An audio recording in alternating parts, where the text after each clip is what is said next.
नमस्कार दोस्तों, स्वागत है आप सभी का आपके अपने YouTube channel fun learn by Anuj में। तो दोस्तों आज हम लेके आए हैं एक न्यू फ्रेश टॉपिक एनटीपीसी में जिनका 5th फेज में जिनका एग्जाम रह गया है, जिन्होंने एग्जाम नहीं दिया, उनकी स्ट्रेटजी क्या होनी चाहिए, उनकी रणनीति क्या होनी चाहिए कि उन्हें क्या करना चाहिए क्या नहीं करना चाहिए। ठीक है, वीडियो स्टार्ट करने से पहले आपको मैं बता दूं कि कल एक वीडियो आई थी आपके जोन वाइज कट ऑफ कितनी रहेगी कितनी नहीं। अगर आपने वो नहीं देखे तो आप चैनल पर जाके वो वीडियो जरूर देखना, क्योंकि उससे आपको आइडिया लग जाएगा कि आपके लेवल की या जिन्होंने एग्जाम दे चुका है कि उनका लगभग कट ऑफ कितनी रहने वाली है। ठीक है, इसके साथ ही अगर हम दूसरी बात करते हैं, चैनल को सब्सक्राइब नहीं किया तो सब्सक्राइब कर लीजिए, वीडियो को लाइक शेयर कर दीजिए।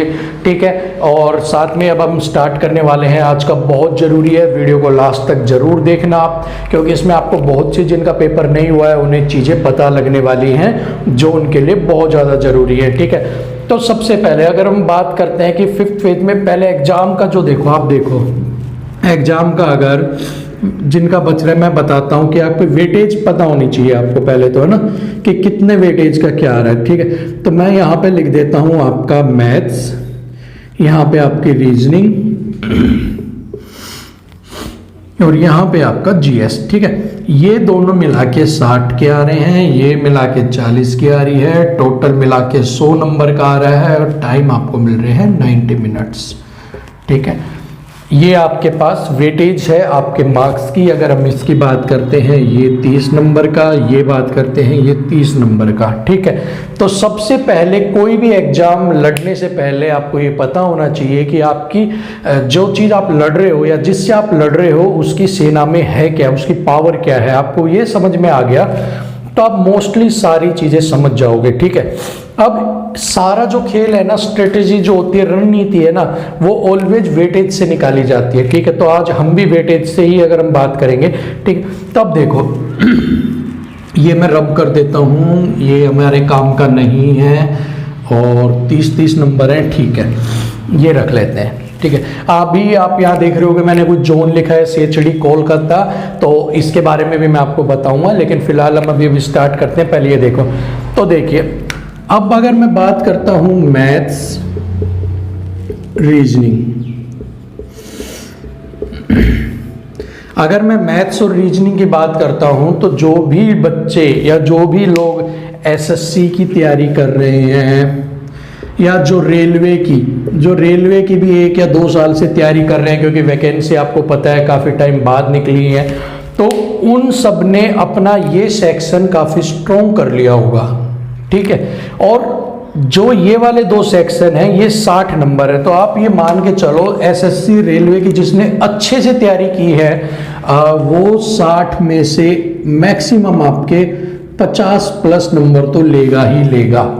ठीक है, क्योंकि जो लेवल आ रहा है, मैं आपको एक चीज और बता देता हूं अभी साथ में, चलो लास्ट में मैं बताऊंगा आपको कि 50 प्लस नंबर तो उससे लेगा ही लेगा। ठीक है, अब बचा 40 में से करंट भी आ रही है, कुछ स्टैटिक जीके भी आ रही है, तो आप मान लो 20 प्लस ले लो भाई, 20-21 नंबर तो तुम लोगे ही, तो मैं आपका मान सकता हूं 70 प्लस नंबर आपके बन गए। ठीक है, और अगर आपके सिनेरियो में अगर हम देखते हैं, अब के सिनेरियो में अगर हम 70 प्लस नंबर देखते हैं तो सिर्फ इन 2 जोन को छोड़ के, चंडीगढ़ और कलकत्ता को छोड़ के, जर्नल के लिए 70% नंबर आपके लेने, इट मीन्स आप किसी भी जोन के हों आप क्रैक कर जाओगे, उस कट ऑफ को आप क्लियर कर जाओगे, इसमें कोई भी डाउट आपका नहीं है। इन 2 जोन के लिए, कलकत्ता के लिए और चंडीगढ़ के लिए, आपको 75 प्लस नंबर आपको चाहिए ही चाहिए।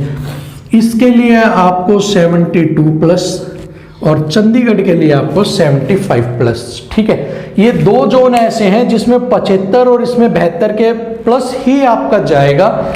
इसके अलावा बाकी अगर आप 70 तक अटेम्प्ट करते हो तो आपका बाकी और जितने भी आपके हैं वो सारे आपके इससे कवर हो जाएंगे 70 प्लस लेने से। ठीक है, अब बात करते हैं आपकी इनमें मैथ्स की। देखो अब जो मैथ्स है इसके अंदर मैं आपको टॉपिक बता रहा हूं, इन्हीं टॉपिक से आप करोगे तो 30 में से 20 प्लस की गारंटी मैं ले रहा हूं आपकी। ठीक है, रीजनिंग के टॉपिक बता रहा हूं, 20 प्लस की गारंटी मैं ले रहा हूं आपकी। ठीक है। तो अब देखो मैथ्स के टॉपिक हैं आपके profit loss, CI SI, distance and direction. Profit loss हो गया, CI SI हो गया, डिस्टेंस डायरेक्शन हो गया, नंबर सिस्टम हो गया आपका, LCM HCF हो गया आपका, ट्रायंगल्स। जो ट्रायंगल्स है उसके अंदर क्या पूछ रहा है ये देखो, आपको दो साइड दे देगा कि दो ट्रायंगल्स हैं, दोनों सिमिलर हैं, दोनों बराबर, दो आपके पास त्रिभुज हैं, जैसे कि इस तरह से आपको दे देगा कि ये दो हैं और ये एक दूसरे के सिमिलर हैं, तो आप इसकी एक डायरेक्शन दे देगा 1 सेंटीमीटर, इसकी दे देगा 2, तो इनके एरिया का रेशियो बताओ कितना है, या फिर एरिया दे देगा, एक साइड दे देगा तो दूसरी साइड का बताओ कितनी होगी। सिर्फ इसी तरह से आपसे सवाल पूछ रहा है, ठीक है। ट्रायंगल्स हो गए, उसके बाद पेंटागन, हेक्सागोन, ठीक है। पंचभुज, आठ भुज, उसमें क्या पूछ रहा है आपसे, उसमें आपसे पूछ रहा है एक एंगल दे देगा तो सारे का एंगल बताओ, इंटीरियर एंगल, आंतरिक कोण बताओ, बाह्य कोण बताओ, ठीक है। या फिर इंटीरियर एक्सटीरियर एंगल देने के बाद आपको दोनों ये पूछ लेगा, या फिर आपसे वो पूछ रहा है नंबर ऑफ द साइड्स, उनकी भुजाएं बताओ कितनी होंगी, ये आपसे पूछ रहे हैं एक कोण देने के बाद। तो ये आप इसमें देख लेना, interior angle, exterior angle, number of sides कैसे निकालते हैं, टोटल एंगल कितना, एक एंगल दे दे तो सारे एंगल का सम कितना होगा, टोटल एंगल कितना होगा वो देख लेना, ठीक है। इसके अलावा pentagon, hexagon, triangle, LCM, maximum, CI, profit loss, और आपकी सिंप्लीफिकेशन, आपका सिंप्लीफिकेशन, ठीक है, सिंप्लीफिकेशन। मैथ्स में आप और एक आप और ऐड कर लेते हैं इसमें, ट्रिग्नोमेट्री बहुत हार्ड नहीं आ रही है, सिंपल आपको ट्राइंगल बना के राइट एंगल में कोस एक वैल्यू दे देगा, साइन थीटा की वैल्यू ये है, आप कोस थीटा बताओ, आप टेन थीटा बताओ, या फिर वो आइडेंटिटी इस तरह से देगा कि कोस 45 प्लस साइन 45 है, मल्टीप्लाई में है, प्लस में ये से है, तो जो 1 बन जाए, 90 होते 1 बन जाता है तो आप उसको 1 बना लो और 1 से ऐड में हो जाए। इस तरह के ट्रिग्नोमेट्री सिंपल आ रही है, आप एक बार ऊपर से उसको देख के चले जाना, ठीक है। मैथ्स के ये टॉपिक आप कर लेना, 20 प्लस की गारंटी अपनी है, ठीक है। इसके अलावा 20 प्लस में यूं कह रहा हूं, आप उसमें 25 भी ले सकते हो, 27 भी ले सकते हो, 30 में से 30 भी ले सकते हो, ठीक है। ये वाले सवाल आपके पास आने ही आने हैं, इनमें से आपके पास आएगा। साथ में एक मेन टॉपिक तो हम रह ही गया, वो है आपका एवरेज। एवरेज से भी आपके सवाल आ रहे हैं, ठीक है। 1 2 3 4 5 6 7 8 9 10 टॉपिक बता दिए हैं आपको। 10 टॉपिक अच्छे से कर लेना, मोस्टली इसमें से निकल जाएगा। कुछ और टॉपिक तो आप ऐसे देख के जाओगे, ठीक है। प्रेजेंट आ गया, जैसे प्रॉफिट लॉस के साथ ही प्रेजेंटेज, इससे भी एक सवाल आ रहा है, प्रेजेंटेज से भी, ठीक है। तो आप प्रेजेंटेज का भी निकाल दोगे। और सवाल किस तरह का आ रहा है प्रेजेंटेज में, सिंपल आपसे पूछेगा कि 20 का इतना प्रतिशत इज इक्वल टू 30 के 40 के इक्वल है, तो आप उसका बताओ वो टोटल कितना ज्यादा है कितना कम है, तो सिंपल ही आएगा। तो ये टॉपिक आपको कर लेने हैं आपको मैथ्स के अंदर, ठीक है। मैथ्स के अंदर अगर आपके टॉपिक यहाँ तक हो गए, अब बात कर लेते हैं एक बार रीजनिंग की। तो अगर हम रीजनिंग की बात करते हैं, रीजनिंग के मैं एक बार आपको टॉपिक और बता देता हूँ। रीजनिंग में तो आपका आ रहा है मिरर इमेज, दर्पण, आपका मिरर इमेज के बाद missing number, series, seating arrangement हो गया आपका। सीटिंग अरेंजमेंट के बाद आपका हो गया अल्फाबेट सीरीज हो गई आपकी। Missing number, mirror image, series, seating, alphabet series, number series, ठीक है। मोस्टली आपका रीजनिंग में डायरेक्शन और ब्लड रिलेशन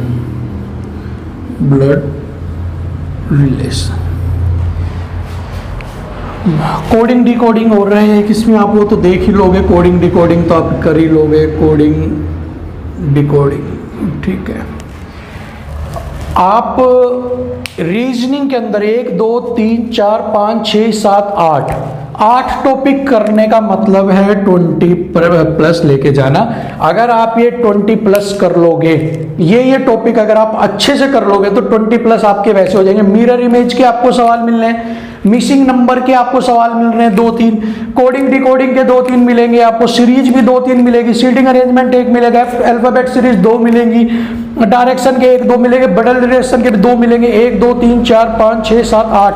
अगर 2-2 सवाल भी मिले ना तो 16 नंबर तो आपके इन्हीं से हो गए, बिल्कुल सिंपल। और बाकी रीजनिंग के कुछ 1-2 आएंगे वो आप वैसे भी कर लोगे, इन्हीं में से 2-2 3-3 बढ़ जाएंगे। सीरीज के आपको 3-4 सवाल मिल जाएंगे इसमें से। तो ये मिला के चलो 20-22 तक आपके ये कवर करवा देंगे और 20-22 के ऊपर तक के आपके ये कवर करवा देंगे, ठीक है। इतना आपके 2 टॉपिक मैंने स्ट्रेटजी में आपको बता दिए हैं, ये टॉपिक आपको करने ही करने हैं। बाकी आपके पास टाइम रहता है तो आप एक बार देख लेना, लेकिन इन्हें आप अच्छे से कर लेना, इन्हें मिस बिल्कुल मत करना, ठीक है। अब अगर मैं आगे आपको बताता हूं जीएस की, ठीक है, एक बार जीएस और देख लेते हैं। आपके पास 2 तो हो ही गया, अब तीसरा भी देख लो आप जीएस का, ठीक है। जीएस के अंदर आपको करंट अफेयर करनी है 2020 की, उसके बाद आपको करना है पीएम योजना। प्रधानमंत्री ने जो योजना चलाई हुई है, जैसे कि आपका सुकन्या कन्या योजना और आपका बेटी बचाओ बेटी पढ़ाओ, उन्हें जरूर देख लेना। क्यों स्टार्ट की गई, किस लिए स्टार्ट गई, कितने लोगों को रोजगार मिल रहा है, मनरेगा से सवाल आ रहे हैं जैसे, ठीक है। मनरेगा में आपको रोजगार 100 दिन का दिया जाता है, इस तरह के सवाल हो गए आपको। किस स्कीम के तहत गरीबों को, आपको जो पिछड़ा वर्ग है उन्हें लोन दिया जा रहा है और दिया जा रहा है, आवास किसके तहत दिए जा रहे हैं, सुकन्या उज्जवल योजना के तहत क्या दिया जा रहा है। तो एक बार आप पीएम योजना देख लेना, ठीक है। उसी के साथ ही पीएम योजनाओं की शॉर्ट फॉर्म में, ठीक है, जैसे कि आपको मैं बताऊं, बेटी बचाओ बेटी पढ़ाओ, बेटी बचाओ बेटी पढ़ाओ, वो इस तरह से आपको देगा कि ये बताओ क्या है। तो अगर आपको थोड़ा बहुत उसके शॉर्ट फॉर्म पता होगे ना तो आप उसको एक बार शॉर्ट में भी करके देख लेना। आप पढ़ रहे हो बेटी बचाओ बेटी पढ़ाओ तो उसको BBBP एक बार देख लेना ध्यान में, ताकि देखने से एक बार आपको रिवाइज हो जाए कि मुझे शॉर्ट में क्या है, ठीक है। इसके अलावा आपको डैम, रिवर वो देखना ग्लेस कहाँ से निकलती है। जैसे ब्रह्मपुत्र नदी है, वो जब तिब्बत से इंडिया में आती है तो उसके नाम चेंज हो जाते हैं, तिब्बत में किस नाम से जानी जाती है, इंडिया में किस नाम से जानी जाती है। तो ये भी आप एक बार जरूर देख लेना। इस तरह के भी सवाल आ रहे हैं आपके। और आपके मैं बताता हूँ आर्टिकल से एक बार देख लेना, ठीक है। फंडामेंटल राइट्स देख लेना, कुछ आर्टिकल्स आपके आएंगे। फ्रीडम के ऊपर आ रहा है, प्रेसिडेंट आपको इमरजेंसी किस में लगा सकता है और किस किस पोस्ट के तहत प्रेसिडेंट के पास पावर है कि वो अपना हटा सकता है किसी को या अपना रिजाइन दे सकता है। तो उस तरह से चीज़ें ये आपके पास आ रही हैं मेनली। और पॉलिटी हो गया आपके पास, जीके हो गया, इसमें आर्टिकल्स हो गया। जियो में आपके पास कुछ इतना खास, जियोग्राफी में आपसे डांस पूछ रहा है और आपके पास जो डांस आएगा, साथ में आपके पास पार्क, नेशनल पार्क एक आपसे पूछेगा, ठीक है। डांस, नेशनल पार्क हो गया आपका, आर्टिकल्स हो गया, डैम, रिवर हो गया, पीएम योजना हो गया, करंट अफेयर्स हो गया, मनरेगा वगैरह स्कीम हो गई है। बस इतना आप कर लेना। हिस्ट्री के अंदर आपके लड़ाइयाँ देख लेना, पानीपत की लड़ाई, पानीपत वॉर, और ये अगर आप देख रहे हो तो ये वॉर्स वगैरह देख लेना। साथ में गांधी जी से रिलेटेड कुछ मेन फैक्ट्स पढ़ लेना, चंपारण सत्याग्रह और जलियांवाला बाग हत्याकांड, जलियांवाला में जनरल डायर को गोली किसने मारी, इस तरह के एक बार ऊपर के फैक्ट्स देखने, आपको डीप में नहीं जाना है। वो करोगे तो आपका जीएस में भी 20 प्लस इतने से हो जाएगा, ठीक है। तो अगर आप मान के चलते हैं कि अगर आप 25 नंबर इसमें ले लो, ठीक है, 25 नंबर उसमें ले लो और 25 इसमें भी ले लो ना, तो भी आपके 75 हो जाते हैं। बराबर बराबर रख लो। आप इसको बढ़ाओगे, इसमें अगर आपको कम करने 20 नंबर तो आप इसमें 2 नंबर बढ़ा दो, इसमें भी 2 नंबर बढ़ा दो, तो 27 और 20 कर दो, 74 हो गए आपके, 74 हो गए आपके।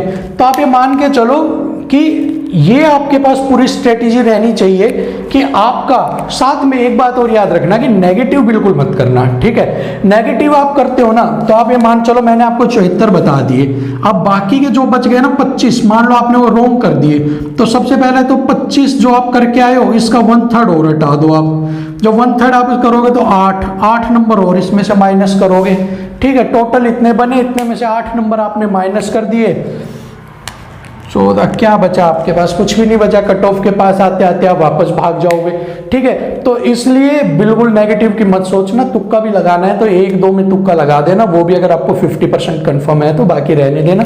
ये 5th फेज वालों के लिए स्ट्रेटेजी होगी। उनका ध्यान होना चाहिए कि मैथ्स में अगर पूरे आते हैं तो अच्छे से करो, देखो नहीं आते तो 25 के करीब तो निकालने की सोचना ही सोचना। 25 रीजनिंग इजी आएगी, रीजनिंग में आपकी प्रैक्टिस है तो आप 27 भी निकाल दोगे, 28 भी निकाल दोगे, ठीक है।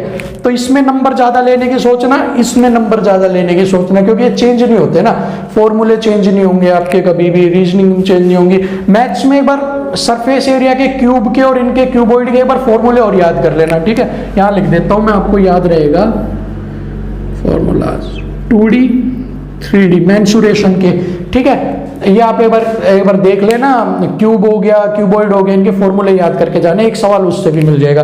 तो ज्यादा से ज्यादा आप मान के चलो 60 नंबर का है ना, ये दोनों मिला के 60 नंबर के, तो आप मान के चलो 55 नंबर तो आप इससे निकालने ही निकालने हैं दोनों को, ठीक है। और बाकी के 20 नंबर आप जीएस से निकाल लेना, 25 निकाल लेना, अगर आपकी बहुत ही अच्छी है तो और ज्यादा निकाल लेना, लेकिन 20 तो आप निकल जाएंगे आराम से, इतने तो आपको आएंगे। तो ये आपकी स्ट्रेटेजी होनी चाहिए, बिना माइंड पे आपको प्रेशर लेने की जरूरत नहीं है। मैंने आपको सिंपल बता दिया, 25 25 20 इतना भी कर लोगे आप तो भी 70 पहुंच जाओगे आराम से, ठीक है। तो बिल्कुल नेगेटिव की तरफ मत भागना, इसे फॉलो करना। ये टॉपिक्स है, इन्हें तैयार कर लो, इन्हीं में से पूरा पेपर रखा हुआ मिलेगा ऐसे आगे आपको, कि आप ले लो। पेपर से बाहर निकलोगे आप कमेंट करके बताओगे सर जो टॉपिक बताया था मोस्टली उसी में से निकला, ठीक है। तो बस आज के लिए इतना ही। वीडियो को लाइक और शेयर कर देना, चैनल को सब्सक्राइब कर देना, और ऐसी एक वीडियो के साथ आपके सामने फिर हाजिर होंगे। तब तक के लिए जय हिंद।